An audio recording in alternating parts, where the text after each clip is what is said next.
Hi guys! Kumusta sa mga lugar nyo? Pinagbabawalan na ba lumabas yung mga e-bike nyo? Dito sa amin sa Dasmariñas, bawal na ang walang lisensya.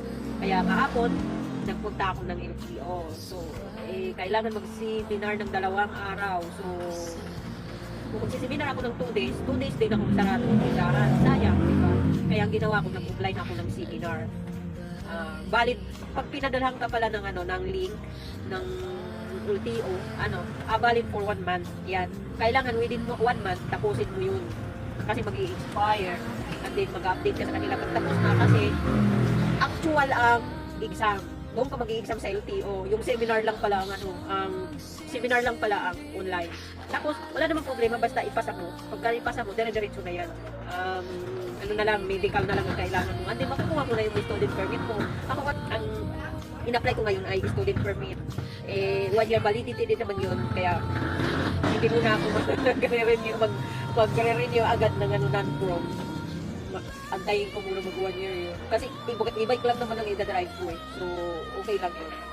Kailangan ko lang talaga makalabas kasi nananamlay na ang tindahan. Kung hindi na ako nakakapamili, kailangan ko pa ipa-deliver. Kailangan ko pa ipunin yung benta ko ng magkano, 10,000, 20,000 bago ko makapag-deliver, di ba?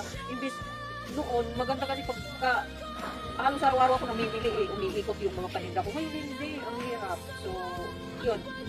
Kailangan sumunod sa city ordinance. Kaya, yun. Madali lang din naman mag-apply. Ang problema lang talaga ang tagal ng seminar. So, nagbayad na lang. Pag hindi ka online, ang pinili mo ay yung physical na seminar, yung actual. 1,000 ang babayaran mo sa kanila ng seminar. Pero, sa driving school yun, na 1,000. Alam ko, ang binayaran ko ay 1,500 kasi online ako. Yun. Kaya ito, habang nagtitinda, nagsiseminar ako. Ganun ngayon ng ko kailangan. Pero, baka next week makukuha ko ng student permit ko. Tsagaan na lang muna kay sa mahirapan ng matagal. Tsagaan na lang muna kumuha. Hindi naman siguro mahirap, pero kulang, pero nakikita ko, hindi naman mahirap yata yung exam.